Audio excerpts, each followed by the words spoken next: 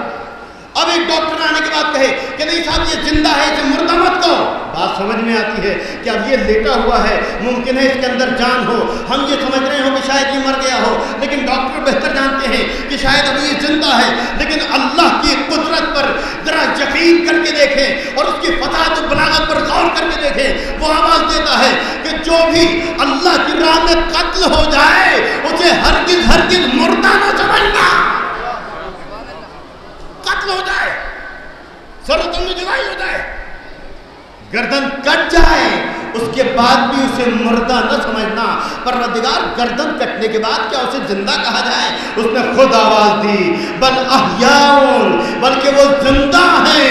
وعند ربہم ویرزقون، کہ وہ اللہ کے نزدیک زندہ بھی ہیں اور رزق بھی حاصل کرتے ہیں. اب اندازہ کیجئے کہ موت کس چیز کا نام ہے، زندگی کس چیز کا نام ہے. قرآن کریم پڑھ لوں آپ کے سامنے کہ اگر کوئی عام انسان یہ کہے کہ ایک آدمی قتل ہو گیا اس کے بعد بھی زندہ ہے، تو ہر شخص یہ کہے گا کہ آپ عجیب بات بیان کر رہے ہیں. ارے بھائی جب قتل ہو گیا، جب اس کے سر و تن میں جدائی ہو گئی، تو آخر وہ زندہ کیسے؟ لیکن قرآن کریم ہے. ایک صلوات بھیجیں پر محمد والے میں.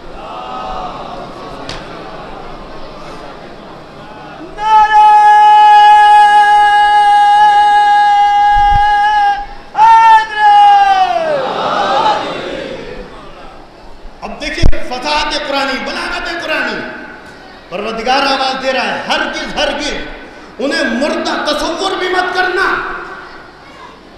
کہ جو اللہ کی راہ میں قتل کر دیے جائیں. بل احیاء عند ربہم یرزقون، بلکہ وہ اللہ کے نزدیک زندہ بھی ہیں اور رزق بھی حاصل کر رہے ہیں. اس کا مطلب یہ ہوا موت کسی اور چیز کا نام ہے، زندگی کسی اور چیز کا نام ہے. اس کا مطلب یہ ہوا کہ فلسفہ موت و حیات وہ چیز ہے کہ جسے ہم نے سمجھا ہی نہیں ہے. تو آؤ در اہل بیت پہ آؤ، ذرا موت کو سمجھ کے دیکھو، ذرا زندگی کو سمجھ کے دیکھو کہ آخر میں موت کیا ہے اور زندگی کیا ہے. پھر اللہ کی قدرت کہ جس کے لیے اس نے قرآن کریم میں آواز دی ان اللہ علی کل شیء قدیر، اللہ تو ہر شے پہ قادر ہے. اس کا اندازہ کیجئے. طوفان نوح سے مثال دیتا چلوں کہ طوفان نوح کیسا سخت طوفان تھا. اوپر سے بھی پانی برسا، نیچے سے بھی پانی ابلا، پہاڑوں کی چوٹیاں ڈوب گئیں، ساری چیزیں برباد ہو گئیں. یہاں سے لے کے وہاں تک تحت نظر مجمع بیٹھا ہوا ہے. مجھے بتائے کہ کیا کوئی شے کشتی کے علاوہ سلامت رہی؟ کشتی نوح کے علاوہ کوئی چیز باقی بچی؟ یہاں سے لے کے وہاں تک جس کا کھڑے ہو کے کہتے کہ فلاں چیز باقی بچی تھی. اتنا زبردست طوفان تھا کہ کوئی چیز باقی نہیں بچی. لیکن آئیے ایک چیز کے بارے میں آپ کو ذکر کر کے اور بہت تیزی کے ساتھ تاکہ قدرت خدا کا اندازہ کر لیں اور اندازہ ہو جائے کہ پروردگار کس انداز سے موت کو حیات میں تبدیل کرتا ہے، حیات کو موت میں تبدیل کیا کرتا ہے. وہ آواز دیتا ہے قتل کر دینے کے بعد بھی انہیں مردہ ہرگز خیال نہ کرنا. آخر کیسے؟ تو آئیے اندازہ کیجئے. جناب نوح کو حکم دیا طوفان آنے والا ہے، کشتی بناؤ. بہت ٹائم لگا کشتی بننے میں. کشتی بن رہی ہے، تختوں میں ٹھوکا پیٹی چل رہی ہے، کیلیں گاڑے جا رہی ہیں. ایک ضعیفہ آ گئی. نوح کیا کر رہے ہو؟ ارے کشتی بنا رہا ہوں. کہ ایسے خشک ماحول میں کشتی؟ کیا ریگستان میں چلاؤ گے کشتی؟ کہ تم مجھے ڈسٹرب مت کرو، کشتی بنانے دو. کہ نہیں مجھے بتاؤ تو صحیح آخر کیا قصہ ہے. کہ طوفان آئے گا، اس میں ایک کشتی چلے گی. اب اس بڑھیا کا دستور یہ بن گیا کہ روزانہ آ کے بیٹھ جاتی تھی اور نوح کو کھٹ کھٹ کھٹ کھٹ کرتے ہوئے دیکھتی رہتی تھی، پوچھتے رہتی تھی نوح طوفان کب آئے گا، کشتی کیسے چلے گی، پانی کتنا ہوگا. جناب نوح پریشان ہو گئے. کہا اے ضعیفہ تو خاموش بیٹھے رہ کر یا ایسا کر تو اپنی جھوپڑی میں چلی جا، جب طوفان آئے گا پہلے میں تجھے بتا دوں گا. دیکھیں نوح پیغمبر خدا ہیں, صادق الوعد ہیں. ضعیفہ تو اپنے گھر چلے گا, جب طوفان آئے گا تو آنے سے پہلے میں تجھے خبر دے دوں گا, تو بچ جائے گی. ضعیفہ چاہنے والی تھی, اللہ کے پیغمبر سے محبت کرنے والی تھی. وہ جانتی تھی کہ یہ اللہ کا بنایا ہوا نبی ہے, یہ مسلمانوں کا, یہ انسانوں کا بنایا ہوا نہیں ہے, یہ صادق الوعد ہے, یہ سچا ہے, جیسا کہہ رہا ہے ویسے عمل کرے گا. اب جو طوفان آیا تو جناب نوح کے ذہن سے نکل گیا کہ میں نے کسی ضعیفہ سے وعدہ کیا تھا, اس کی جھوپڑی میں جا کر مجھے اسے بلانا تھا, لیکن طوفان آ گیا. نوح کشتی میں بیٹھ کے چلے گئے, طوفان نے سب کچھ برباد کر دیا. اب جو طوفان تھما تو نوح کو یاد آیا کہ چلو اپنے مکان کو جا کے دیکھوں, اپنے مسکن کو جا کے دیکھوں, اپنی منزل کو جا کے دیکھوں کہ آخر کس نوعیت پر ہے, آخر اس کا حال کیا ہے. سچ بتائیے کہ طوفان نوح کے بعد کیا کوئی منزل, بھائی سیمنٹڈ عمارتیں تھیں نہیں, لنٹر پڑے ہوئے نہیں تھے, لکڑی کی عمارتیں تھیں, مٹی کی عمارتیں تھیں, مٹی کے مکان, کچی جھوپڑیاں. کیا کوئی تعمیر بچ سکتی ہے, کیا کوئی عمارت بچ سکتی ہے؟ نوح جو آئے تو دیکھا سب کچھ تباہ و برباد ہو چکا. وہی یاد آیا اور ایک غضب ہو گیا. ایک ضعیفہ سے میں نے وعدہ کیا تھا کہ طوفان آنے سے پہلے میں تیری جھوپڑی میں آ کے تجھے خبر دوں گا اور تجھے بلا کے لاؤں گا, تجھے طوفان سے بچا لوں گا. چلو چل کے اس کی جھوپڑی کا جائزہ لیا جائے. اب جو اس کی جھوپڑی کے قریب پہنچے, دیکھا کہ اس کی جھوپڑی صحیح سلامت ہے. طوفان نوح کے بعد اس ضعیفہ کی جھوپڑی صحیح سلامت. نوح حیران ہو گئے, آنکھوں پہ ہاتھ پھیرا, مجھے صحیح بھی دکھ رہا ہی نہیں. غور سے دیکھا, ضعیفے کی جھوپڑی صحیح سلامت ہے.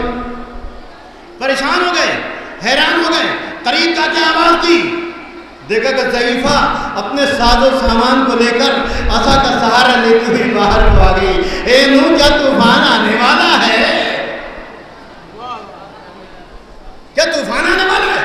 اور نوح اور حیران ہو گئے کہ طوفان کے بعد اس کی جھوپڑی بھی صحیح سلامت, یہ ضعیفہ بھی صحیح سلامت. پریشان ہو گئے, حیران ہو گئے. کہ ضعیفہ کیا تجھے اس بات کا احساس نہیں ہوا کہ طوفان تو آ کے بھی چلا گیا؟ نوح کیسی باتیں کر رہے ہیں؟ ایک دن کچھ بجلی چمکی تھی, کچھ بوندا باندی ہوئی تھی, کچھ بارش ہوئی تھی, لیکن طوفان نہیں آیا, سیلاب نہیں آیا. اب اندازہ کیجئے اتنا عظیم طوفان آنے کے بعد, ابھی آپ نے میڈیا میں دیکھا ہوگا جہاں جہاں طوفان آیا ہے وہ بستیاں برباد ہو گئی, تہس نہس ہو گئی. لیکن طوفان نوح کتنا خطرناک طوفان تھا, کوئی چیز باقی نہیں بچی تھی. لیکن ضعیفہ معلوم کر رہی ہے کیا طوفان آ گیا؟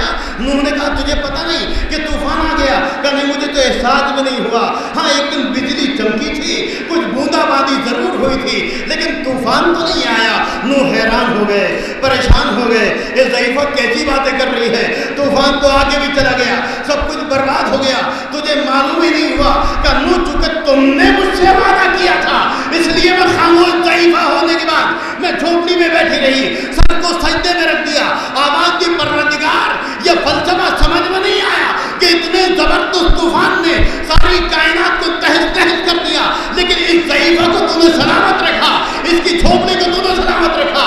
آواز آئی نوح چونکہ وعدہ تم نے کیا تھا وفا ہم نے کر دیا.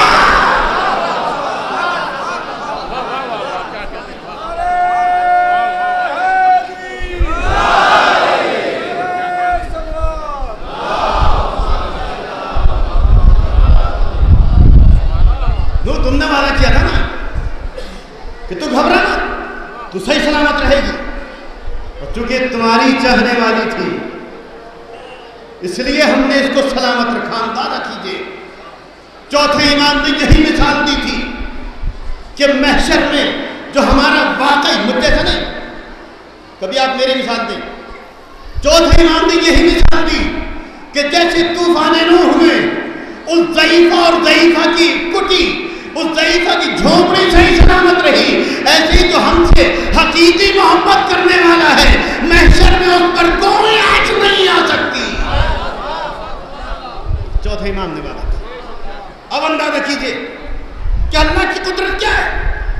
اتنے بڑے طوفان میں ایک ضعیفہ کو سلامت رکھنا, اس کی جھوپڑی کو بچا لینا, اس کا مطلب یہ کہ موت کسی اور چیز کا نام ہے، حیات کسی اور چیز کا نام ہے، لیکن موت کے نام سنتے ہی بہت سے افراد ڈر جاتے ہیں۔ میں پھر کچھ افراد کی تاریخ آپ کو بتاتا ہوں۔ موت اس حقیقت کا نام ہے کہ جس کو سننے کے بعد کچھ لوگوں کو علی یاد آ جاتے ہیں۔ میرا جملہ واضح نہیں ہوا، یہ مومنین کی علامت ہے کہ مومن جب موت کا نام سنتا ہے تو اسے علی یاد آ جاتے ہیں، اس لیے کہ وہ جانتا ہے کہ ہر مومن کی بالین پہ علی پہنچتے ہیں۔ جب اسے موت آتی ہے تو علی اس کے سرانے آ جاتے ہیں، تو جیسے مومن علی موت کا نام سنتا ہے تو اسے علی یاد آ جاتے ہیں۔ تو پھر کہنے دیجئے، بعض وہ لوگ ہیں کہ جو موت کا نام سنتے ہی علی کو یاد کرتے ہیں، یا یوں کہوں کہ بعض وہ لوگ ہیں جنہیں موت سنتے ہی علی یاد آ جاتے ہیں، اور بعض وہ ہیں جنہیں علی کا نام سنتے ہی موت آ جاتی ہے۔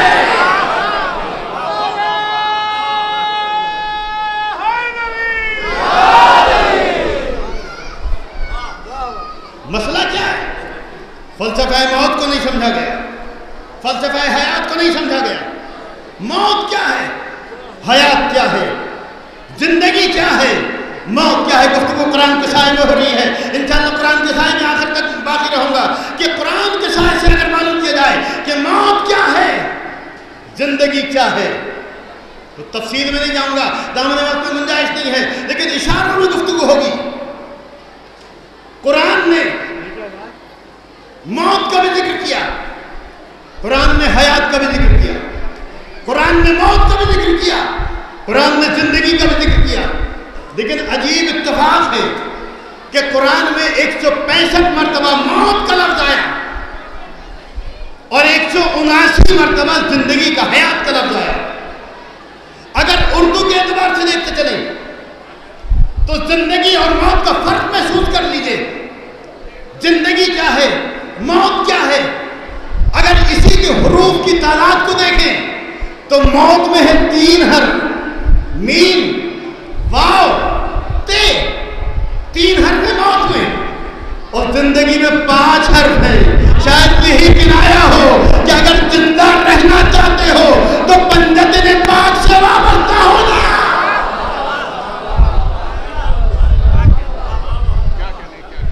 شاید یہی کنایا۔ اور آئیے قرآن کا ڈیپلی پھر ایک لطیف جانا آپ کے حصہ درج کر دوں۔ میں نے بہت غور کیا کہ پروردگار موت و حیات ایسے الفاظ ہیں کہ جن کو بہت زیادہ ساتھ میں لیا جاتا ہے۔ موت و حیات، موت و حیات، کم سے کم 165 مرتبہ موت کا ذکر آیا ہے، تو زندگی کا ذکر بھی 165 بار ہونا چاہیے تھا، لیکن اللہ نے موت کا ذکر کیا 165 بار، 165، اور حیات کا ذکر کیا 179، 179 مرتبہ۔ قرآن کریم آواز دیتا ہے، افلا تفکرون، افلا تعقلون، افلا تدبرون، تم غور کیوں نہیں کرتے؟ میں نے غور کرنا شروع کیا۔ پروردگار آخر اس میں لطیف اشارہ بتا دے، آخر اس میں لطیف اشارہ کیا ہے؟ اس لیے کہ 165 مرتبہ موت کا ذکر کیا ہے، 179 مرتبہ زندگی کا ذکر کیا ہے۔ یہ موت و حیات کا برابر کا تذکرہ ہونا چاہیے تھا، یا تو موت و حیات 165 بار ہوتی یا موت و حیات 179 بار، لیکن موت 165 مرتبہ ہے، 179 مرتبہ حیات کا لفظ آیا۔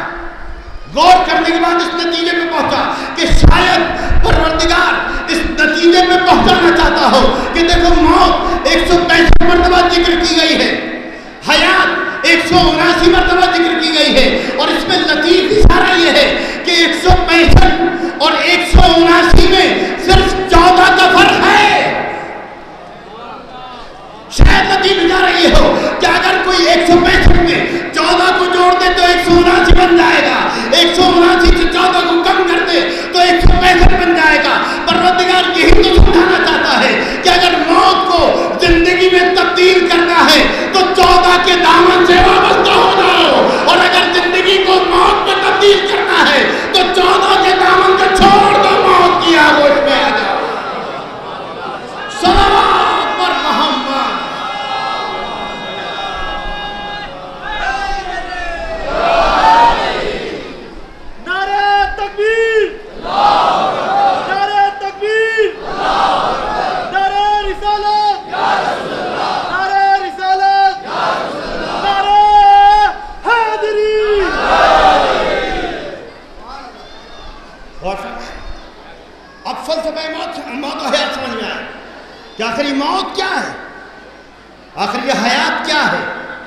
اگر فلسفہ موت و حیات سمجھ میں آ جائے تو انسان چاہتا یہ ہے کہ کل کے بدلے آج مر جائیں، اس لیے کہ قرآن کریم واضح طور پہ آواز دے رہا ہے فَتَمَنَّوُا الْمَوْتَ إِن كُنتُمْ صَادِقِينَ، اگر تم سچوں میں ہو تو موت کی تمنا کرنے والے بن جاؤ۔ اب یاد رکھیے جو موت کی تمنا کرنے والا بن جاتا ہے وہ سچوں میں شمار بھی ہوتا ہے، فلسفہ موت و حیات کو سمجھنے والا بھی بن جاتا ہے، اس لیے کہ اس کے نزدیک مر جانا بہتر ہے زندہ رہنے سے۔ کیوں؟ اس لیے کہ یہ موت حقیقت میں موت نہیں ہے۔ خود نبی کی حدیث نے آگے بڑھ کے سہارا دیا اور جس آیت کو عنوان سخن قرار کیا ذرا اس میں غور کیجئے کہ وَلَا تَحْسَبَنَّ الَّذِينَ قُتِلُوا فِي سَبِيلِ اللَّهِ أَمْوَاتًا، جو اللہ کی راہ میں قتل ہو جائیں انہیں ہرگز مردہ تصور نہ کرنا، بل احیاء عند ربهم يرزقون، بلکہ وہ اللہ کے نزدیک زندہ ہیں اور رزق بھی حاصل کرتے ہیں۔ عجیب فلسفہ ہے کہ قتل ہو جانے کے بعد پروردگار آواز دے رہا ہے کہ انہیں قتل ہونے کے بعد بھی مردہ تصور نہ کرنا۔ پروردگار پھر کیا یہ جو انسان چلتا پھرتا ہے اسے مردہ تصور کر لیا جائے؟ آواز آئی ہاں، جو اللہ کی راہ میں قتل ہو جائے گا وہ چاہے قتل کیوں نہ ہو جائے لیکن زندہ ہے، لیکن جو اللہ کی راہ میں نہ قتل ہو اور زندہ چلتا پھرتا ہو تو اسے چلتی پھرتی لاش تو کہا جا سکتا ہے، زندہ انسان نہیں کہا جا سکتا۔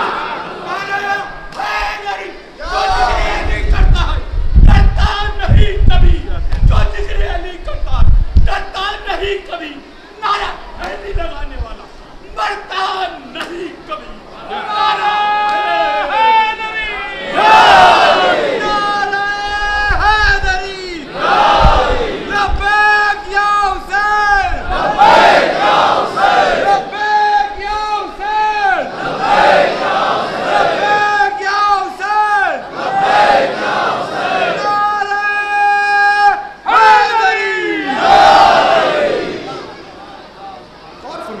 فلسفہ موت و حیات کیا؟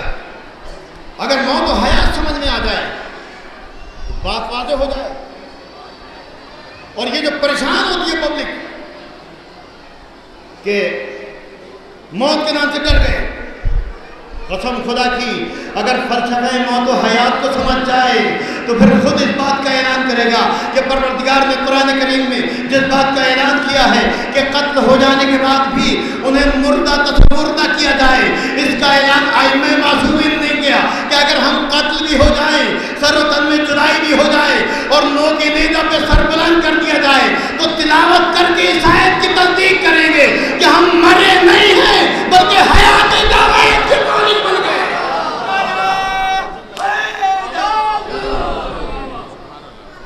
ہم حیات جاوید کے مالک بن گئے، اس لیے کہ سر و تن میں جدائی ہو جانے کا مطلب یہ نہیں ہے کہ انسان مر گیا، نہیں، بلکہ مرتا وہ ہے کہ جو فی سبیل اللہ زندگی نہ گزارے، جو فی سبیل اللہ قتل نہ ہو، چاہے اس کے بعد زندہ چلتا پھرتا نظر آئے۔ تو آواز آئی کہ یہ چلتی پھرتی لاشیں ہیں، یہ زندہ نہیں ہے، تو پروردگار زندہ کون ہے؟ کہ زندہ وہ ہے کہ جو من مات علی حب آل محمد مات شہیدا، جو محمد و آل محمد کی موت میں مر جائے تب بھی وہ شہید ہے، اور شہید کبھی مرتا نہیں ہے بلکہ ہمیشہ زندہ رہتا ہے۔ لہذا جو بھی قتل ہو جائے تو قتل ہونے والے کو مردہ تصور نہ کرنا بلکہ وہ زندہ ہے۔ وہ دیکھیں فلسفہ قرآنی، بلاغت قرآنی صرف یہ کہہ دیتا زندہ ہے نہیں، بل احیاء عند ربهم، یہاں پہ بھی آیت رک جاتی تو مجھ جیسا آدمی مشکوک ہو جاتا، لیکن پروردگار نے اور بات کو آگے تک بڑھا دیا یقین دہانے کے لیے، یرزقون، رزق حاصل کرتا ہے، وہ رزق حاصل کرتے ہیں، صرف زندہ نہیں ہے بلکہ رزق بھی حاصل کر رہے ہیں۔ کیوں؟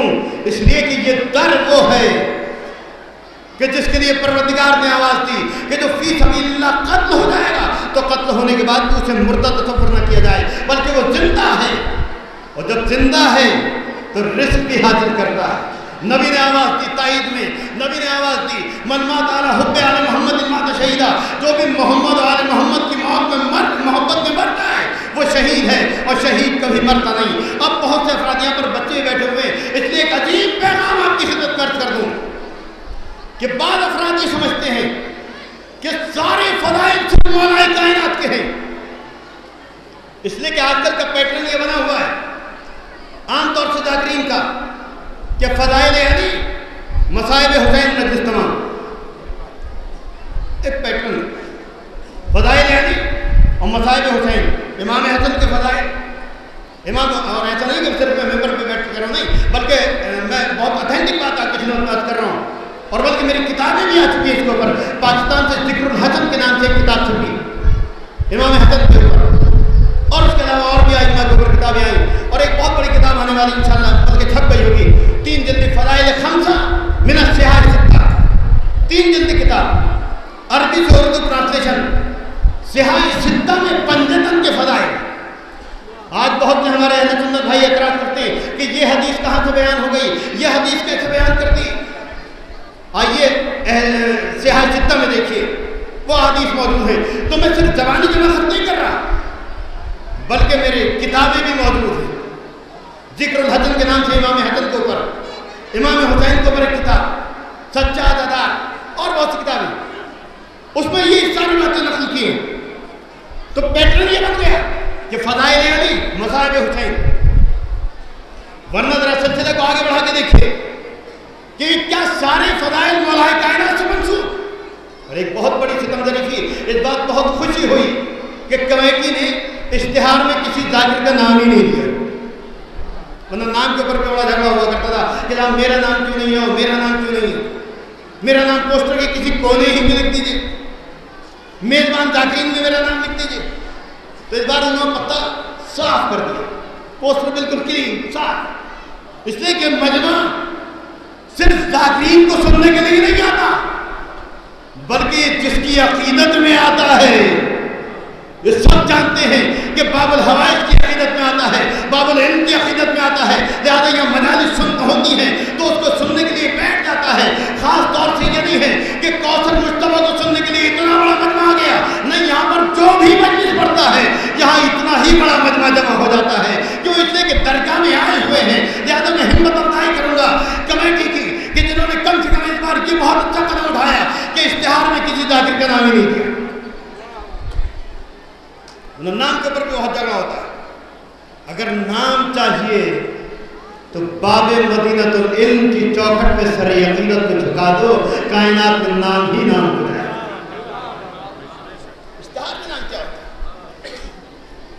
اور اب آپ دیکھیے کہ عام طور سے ہمارے یہاں مشہور یہ ہے حضرت علی باب مدینۃ العلم، علم اور شجاعت مولائے کائنات سے منسوب، امام حسن صلح منصوب، امام حسین شہادت منصوب، امام علی بن حسین ان کا لقب ہی نام سے زیادہ مشہور زین العابدین۔ اور آگے بڑھے، 5ویں امام امام محمد باقر باقر العلوم، 6ویں امام صادق مشہور، 7ویں امام کاظم مشہور، 8ویں امام رضا مشہور، 9ویں امام تقی مشہور، 10ویں امام نقی مشہور، 11ویں امام عسکری مشہور۔ اب میرے سوال کا جواب دے، بچے بیٹھے ہوئے، ایک عظیم پیغام دے رہا ہوں کہ کبھی کبھی میرے سامنے بچے آ کے معلوم کرتے ہیں کہ مولانا یہ بتائیے کہ ہمارے چوتھے امام زین العابدین تھے، کیا ہمارے پہلے امام زین العابدین نہیں تھے؟ ہمارے 6ویں امام صادق تھے، کیا ہمارے باقی امام صادق نہیں تھے؟ ہمارے 7ویں امام کاظم تھے، حلیم تھے، کیا ہمارے باقی امام کاظم نہیں تھے؟ ہمارے 8ویں امام رضا تھے، کیا باقی امام رضا نہیں تھے؟ ہمارے 9ویں امام تقی تھے، متقی تھے، پرہیزگار تھے، کیا باقی امام تقی نہیں تھے؟ ہمارے 10ویں امام نقی تھے، کیا ہمارے باقی امام نقی نہیں تھے؟ ہمارے 11ویں امام عسکری تھے، کیا ہمارے باقی امام عسکری نہیں ہیں؟ آپ مجھے جواب دیجئے، کیا صرف ایک ہی امام صادق ہیں؟ کیا صرف ایک ہی امام زین العابدین ہیں؟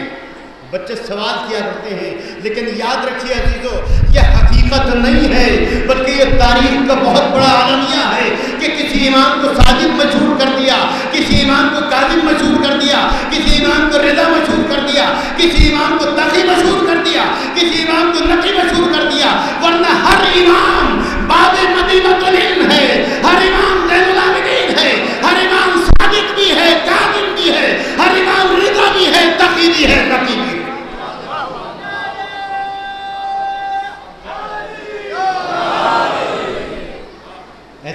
صرف ایک امام زین العابدین ہے، ایسا نہیں کہ صرف ایک امام صادق ہے، ایسا نہیں کہ صرف ایک امام تقی و نقی ہے، نہیں، ہر امام صادق ہے۔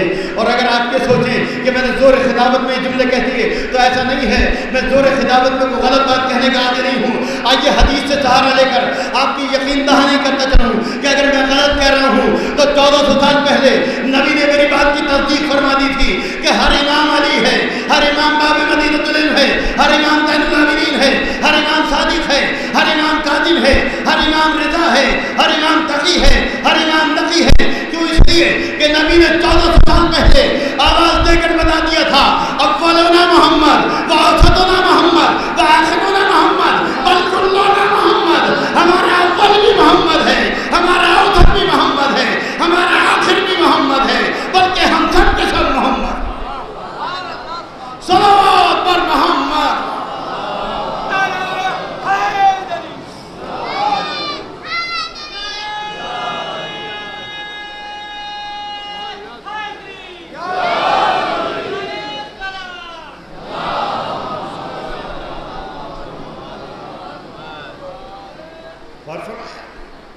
یہ فلسفہ موت و حیات کا سمجھنا بہت مشکل کام ہے۔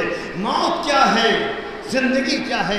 اگر در اہل بیت پہ آ جائے تو موت زندگی معلوم ہوگی، زندگی موت معلوم ہوگی۔ اس لیے کہ جو ان کے در پہ آ جاتا ہے اسے فلسفہ موت و حیات سمجھ میں آ جاتا ہے کہ موت کی حقیقت کیا ہے، موت کا فلسفہ کیا ہے اور زندگی کا فلسفہ کیا ہے۔ اس لیے کہ یہ اللہ کا کلام ہے کہ جو قتل ہو جائے اسے کبھی مردہ تصور نہ کرنا۔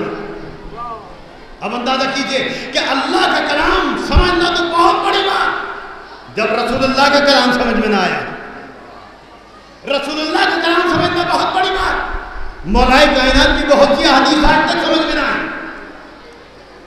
مولا علی نے آواز دی، ایک شخص نے معلوم کیا کہ مولا یہ بتائیے بھائی افضل ہے یا دوست افضل ہے؟ دیکھیں عجیب و غریب سوال ہے، بھائی افضل ہے یا دوست افضل ہے؟ مولا نے برجستہ جواب دیا، کیونکہ سوال کرنے والے نے پوچھا کہ آپ یہ بتائیے کہ آپ کے نزدیک بھائی اور دوست میں کیا فرق ہے؟ مولا نے بہت بہترین جواب دیا، بھائی سونا ہے، دوست ہیرا ہے۔ مجمع کا سکون اس بات کی گواہی ہے کہ واقعی مولا کائنات کی بات نہ کل سمجھ میں آئی تھی نہ آج سمجھ میں آئی، اور اگر بات یہیں تک چھوڑ دی جائے تو قیامت تک یہ بات سمجھ میں نہیں آ سکتی۔ بھائی سونا ہے، دوست ہیرا ہے۔ پوچھنے والا حیران ہو گیا، بولے مولا اس کا مطلب یہ ہوا کہ آپ نے بھائی پر دوست کو پریفرنس دیا، آپ نے دوست کو اہمیت دی بھائی پر کہ بھائی سونا ہے، دوست ہیرا ہے۔ مولا سمجھ گئے، کہا میں نے تو اسی لیے تجھے بتایا تاکہ تو حیران ہو کے معلوم کرے کہ بھائی سونا ہے، دوست ہیرا ہے، لیکن تجھے فرق نہیں معلوم کہ سونے اور ہیرے میں فرق کیا ہوتا ہے۔ تو نے ظاہر کو دیکھا ہے، باطن کو نہیں دیکھا۔ موت کو برا سمجھنے والے، زندگی کو اچھا سمجھنے والے اللہ کے کلام کو کیا سمجھیں گے جب ولی اللہ کے کلام سمجھ میں نہ آ سکا؟ تو مولا یہی تو ظاہری مقصد ہے اس کا کہ بھائی سونا ہے، دوست ہیرا ہے۔ بھائی کم ہے، دوست زیادہ ہے، کہ یہ تیری کچھ فکری ہے کہ بھائی کو میں نے کم اہمیت دی، دوست کو زیادہ اہمیت دی۔ نہیں، تو نے ظاہر کو دیکھا، تو نے باطن کو نہیں دیکھا۔ آ میرے نزدیک آ، میں تجھے حقیقت بتا دوں کہ سونا کسے کہتے ہیں، ہیرا کسے کہتے ہیں، کہ جلدی بتائیے، اس لیے کہ اس کے علاوہ کچھ سمجھ میں نہیں آتا کہ سونا سستا ہوتا ہے، ہیرا مہنگا ہوتا ہے۔ بھائی سونا ہے، دوست ہیرا ہے۔ آپ نے بھائی کو کم اہمیت دی، دوست کو زیادہ اہمیت دی، کہا نہیں یہ تیری کچھ فکری ہے۔ میں تجھے سمجھاؤں، سونا اسے کہتے ہیں کہ اگر ٹوٹ جائے تو پگھلا کے پھر جیسا بنا دیا جائے۔ ہیرا اسے کہتے ہیں کہ اگر درار پڑ جاتی ہے تو پھر کسی بھی صورت درار جاتی نہیں۔